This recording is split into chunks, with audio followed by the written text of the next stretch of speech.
புகைப்பிடிப்பது புற்றுநோயை உண்டாக்கும், உயிரைக் கொல்லும். மது அருந்துதல் உடல் நலத்திற்கு தீங்கு விளைவிக்கும். பாதுகாப்பாக இருப்பீர், மது அருந்திவிட்டு வாகனம் ஓட்டாதீர்.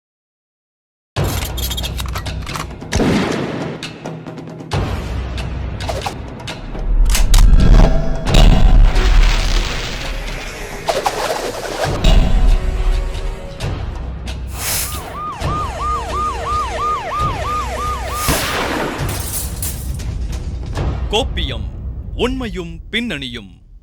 நெல்லை மாவட்டம் திசையன்விளை பக்கத்தில் 3 இளைஞர்கள், அதாவது திருமணமாகி குழந்தை இருக்கக்கூடிய ஒரு பெண்ணோடு ஏற்பட்ட தகாத உறவிற்கு அந்த பெண்ணின் 2.5 வயது குழந்தை தொந்தரவாக இருந்துச்சு அப்படின்றதுக்காக இறக்கமே இல்லாமல் மது போதையில் அந்த குழந்தையை அந்த 3 ஆண் நண்பர்களை கொடூரமாக கொலை செய்த நெஞ்சை பதற வைக்கக்கூடிய சம்பவத்தினுடைய உண்மை என்ன, அதனுடைய பின்னணி என்னங்கிறத இப்போ பார்க்கலாம்.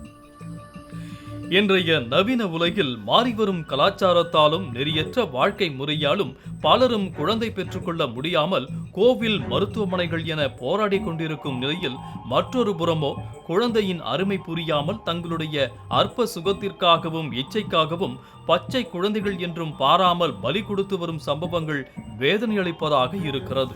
அப்படித்தான் மிகவும் எளிதாக குழந்தை பேரை அடைந்த நெல்லை மாவட்டம் திசையன்விளை அருகே உள்ள பகுதியை சேர்ந்த பிருந்தா கணவர் வெளியூரில் பணிபுரிந்து வரும் நிலையில் தனது 2.5 வயது பெண் குழந்தை தர்ஷினியுடன் தனியாக வசித்து வந்திருக்கிறார். இந்த நிலையில்தான் கடந்த வியாழக்கிழமை காலை சுமார் 9 மணியளவில் நடுவக்குறிச்சியில் உள்ள அவரது தாய் வீட்டிற்கு சென்ற அவர் கட்டிலில் இருந்து கீழே விழுந்து குழந்தை இறந்து விட்டதாக கூறியிருக்கிறார். இதனால் அதிர்ச்சியடைந்த பிருந்தாவின் தாய் உடனடியாக குழந்தை தர்ஷினியை திசையன்விளை ஆரம்ப சுகாதார நிலையத்திற்கு கொண்டு சென்றிருக்கிறார். அங்கு குழந்தையை மருத்துவர்கள் பரிசோதனை செய்த பொழுது உதடு மற்றும் உடலில் காயங்கள் இருப்பதைக் கண்டு அதிர்ச்சியடைந்திருக்கின்றனர். பின்னர் உடனடியாக இது குறித்து திசையன்விளை போலீசாருக்கு மருத்துவர்கள் தகவல் தெரிவித்ததை அடுத்து குழந்தையின் உடலை கைப்பற்றிய போலீசார் பிரேத பரிசோதனைக்காக நெல்லை அரசு மருத்துவமனைக்கு அனுப்பி வைத்தனர். பின்னர் சந்தேகத்தின் பேரில் குழந்தையின் தாய் பிருந்தாவிடம் போலீசார் நடத்திய விசாரணையில் திடுக்கிடும் தகவல்கள் வெளியாகின. அதில் பிருந்தாவின் கணவர் வெளியூரில் தங்கி பணிபுரிந்து வந்த நிலையில் அதே பகுதியை சேர்ந்த 2 ஆண்களுடன் பழக்கம் ஏற்பட்டிருக்கிறது. அதைத் தொடர்ந்து சம்பவத்திற்கு முதல் நாள் இரவு தனது 2 வயது குழந்தையுடன் பிருந்தா மகாதேவன் குளம் வாழை தோட்டத்திற்கு 2 ஆண் நண்பர்களுடன் சென்றிருக்கிறார். அப்போது ஒருவரிடம் குழந்தையை கொடுத்துவிட்டு மற்றொரு ஆண் நண்பருடன் தனிமையில் உல்லாசமாக இருந்திருக்கிறார்.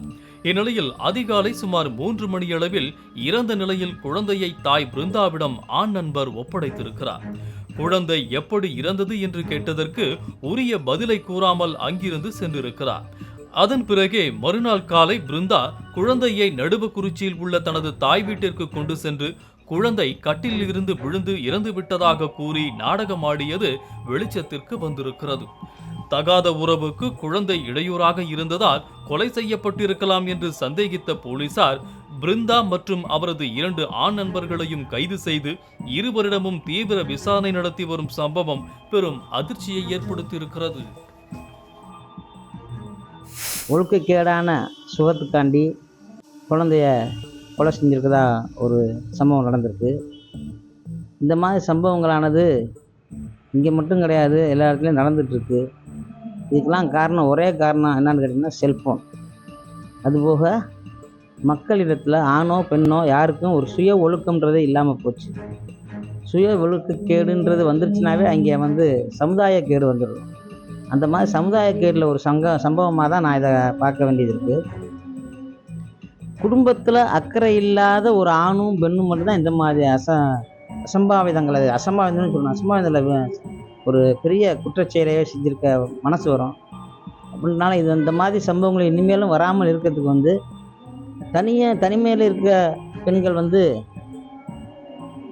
தன்னோட மனசில் தவறான எண்ணங்கள் ஏற்படுற மாதிரி இருந்தால் அவங்களே ஒரு நல்ல ஒரு மனநல மருத்துவர்கிட்ட போய் ஒரு கவுன்சிலிங் பண்ணிக்கணும்.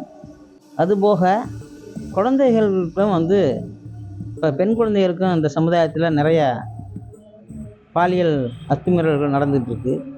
அந்த மாதிரி இருக்கிறதுனால தமிழக அரசானது பெண்களுக்கும் குழந்தைகளுக்கும் மாதம் ஒரு முறை ஒரு கவுன்சிலிங் கொடுத்து குடும்பம்னா என்ன, அந்த குடும்பத்தில் எப்படி ஒரு ஆணும் பெண்ணும் இருக்கணும், குடும்பத்தை வளர்க்குறதுக்கு என்ன வழியெல்லாம் செய்யணுன்றத ஒரு கவுன்சிலிங் மாதிரி கொடுத்தா நல்லா இருக்குன்றது என்னோட கருத்து. குழந்தையை கொன்ற சம்பவத்தில் தாய் பிருந்தா, குழந்தையை கொன்ற லிங்கச்செல்வன், பெஞ்சமின், முத்துச்சூடர் இந்த 4 பேரையும் கைது செய்த போலீசார் தீவிரமான விசாரணைக்கு பிறகு பிருந்தாவை திருநெல்வேலி குக்கரகுளம் மகளிர் கிளை சிறையிலும் மற்ற 3 பேரும் திருநெல்வேலி பாளையங்கோட்டை மத்திய சிறையிலையும் அடைக்கப்பட்டாங்க. இதுக்கிடையில குழந்தை பாலியல் ரீதியில துன்புறுத்தப்பட்டதா அப்படிங்கிறத குழந்தையின் பிரேத பரிசோதனை அறிக்கை வந்ததுக்கு பின்னாடி தான் அதை பொறுத்து இந்த வழக்கின் விசாரணை அடுத்த கட்டத்துக்கு போகும் அப்படிங்கிறத சொல்ல முடியும். அப்படிங்கிறதுனால தகாத உறவின் காரணமாக அப்பாவி குழந்தை கொடூர கொலையாகிறதுக்கு குழந்தையின் தாயே காரணமாக இருந்த சம்பவம் பெரும் அதிர்ச்சி ஏற்படுத்தியிருக்கு. மீண்டும் அடுத்த கோப்பியம் நிகழ்ச்சியில் உங்களை எல்லாம் சந்திக்கிறேன். அதுவரை உங்களிடமிருந்து விடை பெறுபவர் சிவகுமார்.